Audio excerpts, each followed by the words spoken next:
میں دیوبند میں پڑھتا تھا، شاید میرا دورے کا سال تھا۔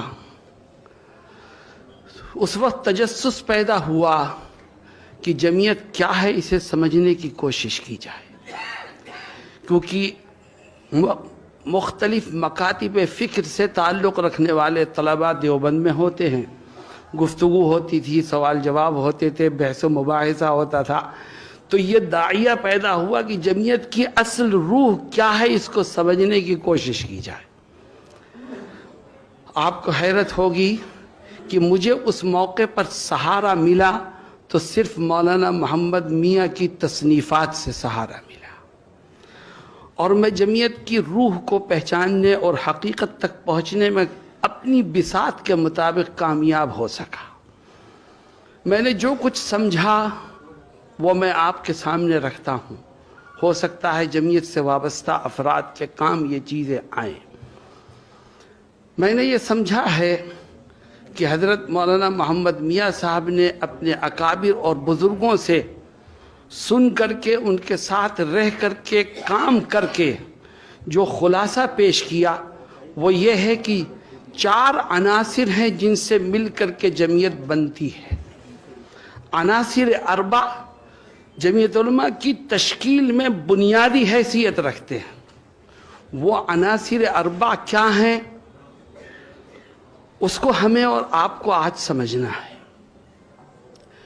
عناصر 4 میں سب سے پہلا عنصر ہے جس کو جمعیت نے پوری قوت سے کہا اور اس پر عمل پیرا رہی، وہ ہے عدم تشدد کا عنصر۔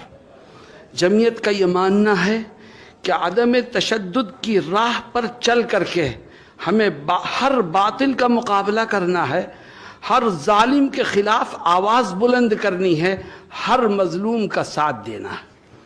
اور حقیقت یہ ہے کہ اس جیسے ملک میں عدم تشدد ہی وہ راہ ہے جو ہمیں اور آپ کو باعزت زندگی گزارنے کا موقع فراہم کرتی ہے۔ لوگوں کے ذہنوں میں سوال پیدا ہوتا ہے کہ ایک طرف آپ کہتے ہیں عدم تشدد، اور دوسری طرف کہتے ہیں کہ عدم تشدد کی راہ پر چل کر ہر باطل کا مقابلہ کرو۔ عدم تشدد بھی اور باطل کا مقابلہ بھی، عدم تشدد بھی اور ظالم کے خلاف آواز بھی بلند، یہ کیسے ہو سکتا ہے؟ میں کہتا ہوں حقیقت یہ ہے کہ آپ سنتے رہتے ہیں جمعیت علماء کے ترانے میں کہ یہی کار شیشہ و آہن ہے، ایک طرف عدم تشدد ہو اور دوسری طرف باطل کا مقابلہ ہو، ایک طرف عدم تشدد ہو اور دوسری طرف ظالم کے خلاف آواز بلند کی جائے۔ جمعیت علماء کا یہ طرہ امتیاز ہے کہ جمعیت نے اس کو کبھی ہاتھ سے جانے نہیں دیا۔ آج موجودہ حالات میں پہلے سے زیادہ اس کی ضرورت ہے، چنانچہ قومی یکجہتی کے عنوان سے ملک کے کونے کونے میں گھوم پھر کر کے مولانا ارشد مدنی جمعیت کے پلیٹ فارم سے یہی آواز لگاتے ہیں کہ بھئی تشدد کی اس ملک میں کوئی گنجائش نہیں ہے، جب تک بھائی چارے کو عام نہیں کیا جائے گا ملک ترقی کی راہ پر نہیں چل سکے گا۔ مجھے یاد آیا گزشتہ سال کے 12 دسمبر کو جمعیت علماء اتر پردیش کا ایک اجلاس لکھنؤ میں ہو رہا تھا، مختلف قوم کے لوگ تھے، اس میں ایک سکھ نمائندہ بھی تھا۔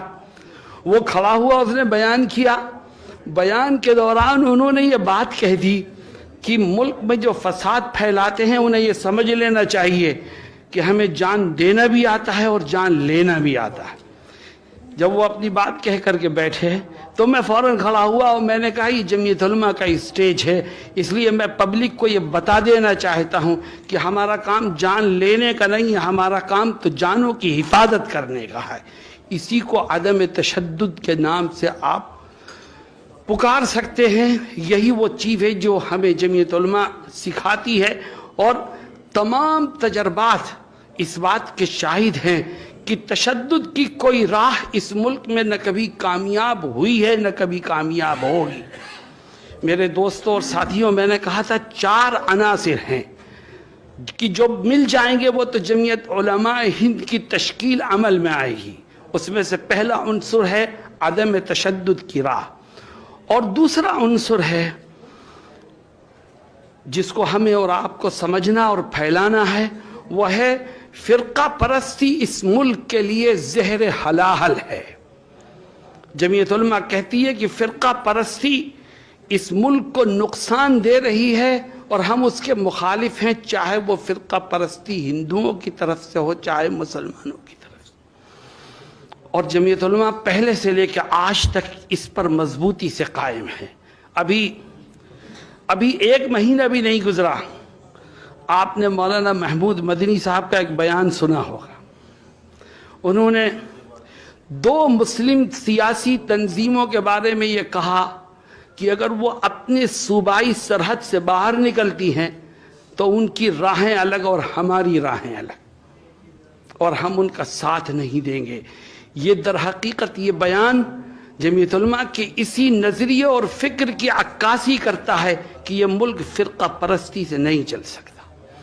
آج مسلمان جذبات سے میں بہہ کر کے بہت سی ایسی باتیں کہنے لگتے ہیں جس سے ہندو فرقہ پرست پارٹیوں کو غذا فراہم ہوتی ہے۔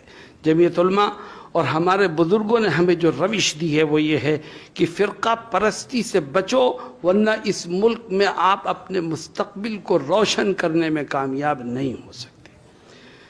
تیسرا عنصر، میرے دوستوں اور ساتھیوں، مولانا محمد میاں صاحب کی کتابوں کو پڑھ کر کے میں نے جمعیت کو سمجھنے کی کوشش کی۔ 4 عناصر میرے سامنے آئے، جس میں سے تیسرا عنصر یہ ہے کہ ہمیں شروع سے آخر تک اس ملک میں جمہوریت کے تحفظ کی جدوجہد کرتے رہنا چاہیے، کیونکہ اگر جمہوریت ہے تو اس ملک میں ہمارا مذہب پنپے گا، ہمیں اپنے اس دیش میں رہتے ہوئے اپنے مذہب پر عمل کرنے کا مکمل حق حاصل ہوگا۔ اگر جمہوریت کے لیے خطرات پیدا ہوتے ہیں تو کسی کو نقصان ہو یا نہ ہو، سب سے بڑا نقصان مسلمانوں کو اور اسلام کو پہنچے گا۔ مجھے یاد ہے کچھ سال پہلے ہم نے تحفظ جمہوریت کے عنوان سے مراد آباد میں ایک اجلاس رکھا جمعیت کے پلیٹ فارم سے۔ اجلاس سے 2 دن پہلے میں اپنے دفتر میں بیٹھا تھا تو ایک صاحب نے لا کے مجھے ایک لفافہ دیا کہ اسے پڑھ لیجئے۔ میں نے اسے کھولا تو ایک مولانا صاحب کی تحریر تھی، اور تحریر کا خلاصہ یہ تھا کہ علماء اور بات کریں جمہوریت کی، یہ سمجھ میں نہیں آتی۔ کتاب و سنت کی روشنی میں تو علماء نظام اسلامی کے بقا اور تحفظ کی بات کر سکتے ہیں، جمہوریت کے بقا اور تحفظ کی بات علماء کیسے کرتے ہیں؟ میں نے اس کو پڑھا اور ایک طرف رکھ دیا کہ انشاءاللہ اجلاس سے فارغ ہو کے جواب دیا جائے گا۔ اجلاس سے فارغ ہونے کے بعد ان کو بلایا گیا اور ان کے سامنے بات رکھی گئی کہ یہ صحیح ہے کہ جمہوریت علماء کے لیے، اہل اسلام کے لیے کوئی چیز نہیں رکھتی، کوئی حیثیت نہیں رکھتی، لیکن ہندوستان جیسے ملک میں اگر اسلام کی بقا چاہتے ہو تو جمہوریت کے پردے میں رہ کر کے ہی اسلام کو باقی رکھ سکتے ہو۔ اس لیے آپ جمہوریت کی بقا کی کوشش کر رہے ہیں، ہماری نیت یہ ہوتی ہے کہ جمہوریت کی بقا در حقیقت اسلام کے نشو و نما کا آغاز اور اس کے تحفظ کا ذریعہ ہے۔ اس لیے جمعیت علماء کا یہ تیسرا عنصر ہے کہ تحفظ جمہوریت کے لیے ہمیں ہر قدم پر آگے آنا ہے۔ اور ایک آخری چیز، سب سے پہلی چیز آئی تھی عدم تشدد، نمبر 2 فرقہ پرستی ملک کے لیے زہر ہے، نمبر 3 تحفظ جمہوریت، اور نمبر 4 مولانا محمد میاں صاحب کی کتابیں آپ پڑھیں تو یہ چوتھا عنصر بھی کھل کر کے سامنے آئے گا کہ ہمیں اپنی جماعت کو سیاست سے دور رکھنا ہے۔ چنانچہ وہ دن ہے اور آج کا دن ہے، آزادی کے بعد سے جمعیت علماء سرگرم سیاست سے دور ہے، پارلیمنٹری سیاست ہو یا اسمبلی کی سیاست ہو۔ جمعیت نہ اپنا نمائندہ کھڑا کرتی ہے اور نہ جمعیت کسی دیگر سیاسی جماعت کی حمایت میں من حیث الجماعہ سامنے آتی ہے۔ اور حقیقت یہ ہے کہ اگر 100 سالہ تاریخ آج لوگوں کے سامنے ہم پیش کر رہے ہیں، اور اس 100 سال میں جمعیت علماء پوری آب و تاب اور قوت کے ساتھ قوم و ملک کی خدمات انجام دے رہی ہے، تو اس میں سب سے اہم کردار ان چاروں عناصر کا ہے۔ اگر خدا نہ خواستہ ان میں سے کوئی عنصر ہمارے ہاتھ سے چھوٹ گیا تو ہم یہ سمجھتے ہیں کہ ہم جمعیت کے مستقبل کو روشن کرنے میں اور اس کی خدمات کو اپنی آنے والی نئی نسل کے سامنے پیش کرنے میں کامیاب نہیں ہو سکیں گے۔ یہ 4 چیزیں آپ اپنے دل و دماغ میں بٹھا کر کے جائیں۔ اور ایک آخری بات یہ ہے کہ یہ چاروں کام اسی وقت مؤثر ہو سکتے ہیں جب ہم اپنے اندر خلوص اور للہیت کے جوہر کو پیدا کریں۔ اگر ہم مخلصانہ طور پر اپنے اکابر کی روش پر چل کر صرف رضائے الہی کے لیے قوم و ملک کی خدمات کو انجام دیں گے تو رب ذوالجلال قدم بقدم ہماری مدد اور نصرت فرمائے گا۔ ہمارے اکابر نے خدمات انجام دیں، اور جب ان کو بدلہ دیتے ہوئے ان کے سامنے مناصب کو پیش کیا گیا تو انہوں نے انبیاء کرام کے اس جملے کو دہرایا، لا اسألکم علیہ من اجر ان اجری الا علی رب العالمین۔ آج کچھ لوگ جمعیت کے ساتھ صرف اپنی ذاتی اغراض اور سیاسی مقاصد کو سامنے رکھ کر کے لگتے ہیں۔ میں ان سب کے سے یہ گزارش کرتا ہوں کہ جمعیت کو پہچانو۔ جمعیت سیاست میں پہنچنے کا زینہ نہیں ہے، بلکہ جمعیت خدمت خلق کا ایک ذریعہ ہے۔ جو خدمت خلق کرتا ہے وہ خدا تک پہنچنے میں کامیاب ہوتا ہے، اور جس کی نیت میں کھوٹ ہوتی ہے اس کو دنیا میں بھی نقصان اٹھانا پڑتا ہے، اور اس کو آخرت میں بھی کچھ ہاتھ نہیں لگتا۔ اللہ رب العزت ہمیں صحیح طور پر اپنے اکابر کی روش پر چلتے ہوئے جمعیت علماء کی خدمت کی توفیق عطا فرمائے، اس سے جڑ کر کے کام کرنے کا جذبہ ہمیں نصیب فرمائے۔ اور جن بزرگوں نے آج کی یہ نشست منعقد کی ہے، اور آئندہ دیگر اکابر کے سلسلے میں دیگر سیمینار کا ارادہ رکھتے ہیں، اللہ تعالیٰ ان کے حوصلوں کو اور قوت بخشے اور ان کو کامیابی سے مالا مال فرمائے۔ وآخر دعوانا ان الحمد للہ رب العالمین۔